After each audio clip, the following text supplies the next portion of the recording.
Hola chicos y chicas, en este tema vamos a hablar sobre la historia. ¿Qué es la historia? ¿Para qué sirve la historia? Primero deciros que la historia nos ayuda a conocer cómo vivían las personas del pasado. Para poder estudiar la historia necesitamos medir el tiempo. Y además necesitamos de los científicos que se ocupan de estudiar la historia. Estos científicos vamos a ver que son los historiadores e historiadoras y también vamos a ver que necesitan ayuda de otros científicos como son los arqueólogos y los geógrafos.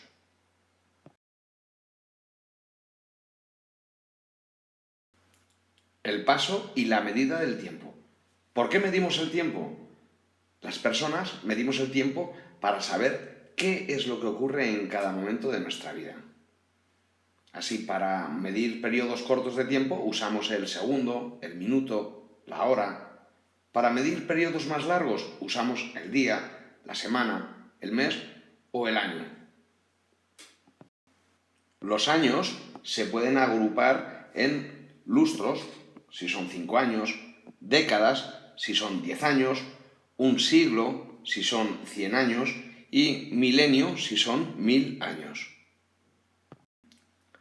Antes de Cristo y después de Cristo. Para numerar los años, tomamos como referencia el año de nacimiento de Jesucristo, el año 1.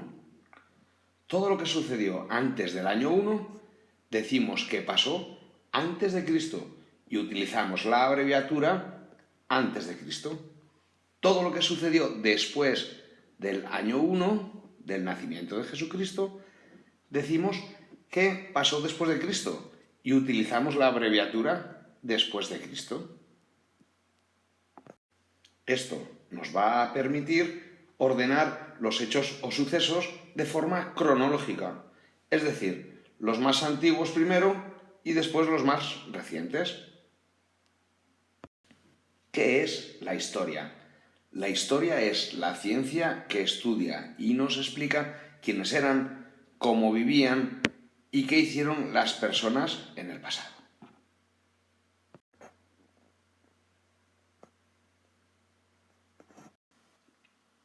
¿Quiénes estudian la historia? Los historiadores son aquellas personas que se dedican a investigar el pasado y a analizar los acontecimientos que han ocurrido a lo largo del tiempo. Pero los historiadores necesitan la ayuda de otros científicos como arqueólogos o geógrafos. Los arqueólogos proporcionan información sobre los restos materiales que los seres humanos han elaborado hace muchos miles de años.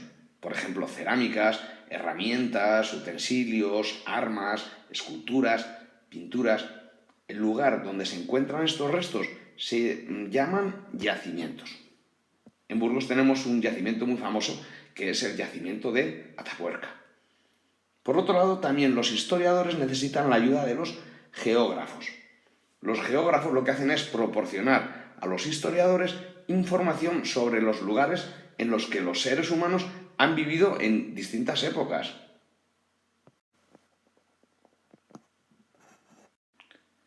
Las fuentes de la historia. Los restos de materiales que se encuentran los arqueólogos y geógrafos que han dejado nuestros antepasados reciben el nombre de fuentes históricas. Así nos hemos encontrado grabados en cuevas, armas, jeroglíficos que utilizaban los egipcios, vasijas, monedas antiguas, textos escritos por nuestros antepasados. Y todo esto se ha encontrado, muchas de estas cosas se han encontrado en los yacimientos. Aquí vemos a arqueólogos que están trabajando en un yacimiento.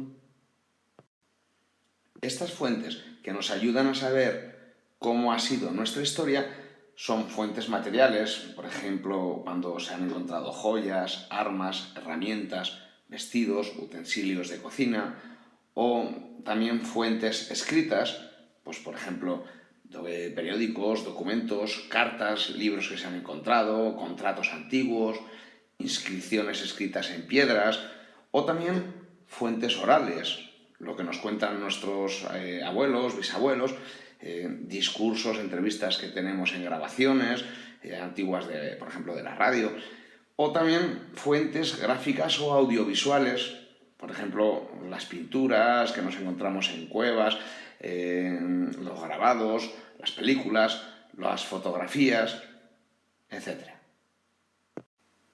Todas estas fuentes históricas que hemos encontrado forman parte de nuestro patrimonio.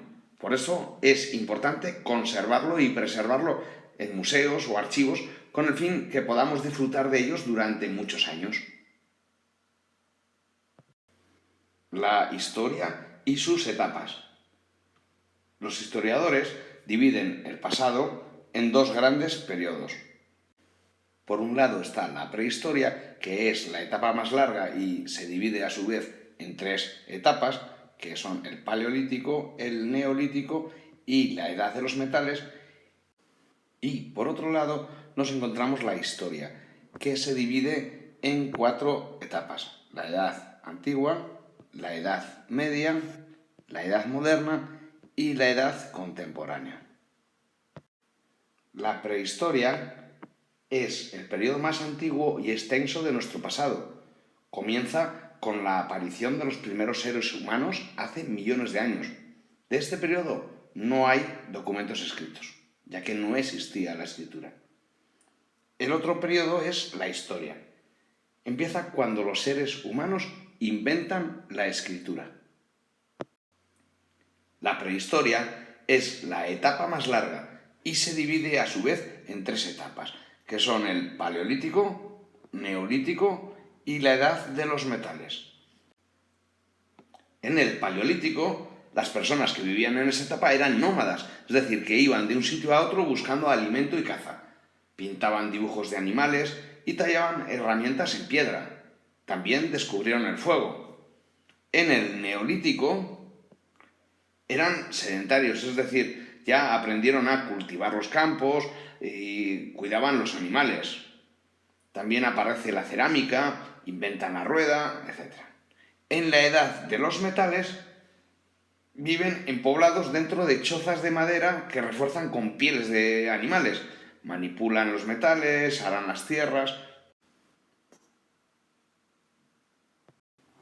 Los historiadores dividen la historia en cuatro etapas: la edad antigua, la edad media, la edad moderna y la edad contemporánea.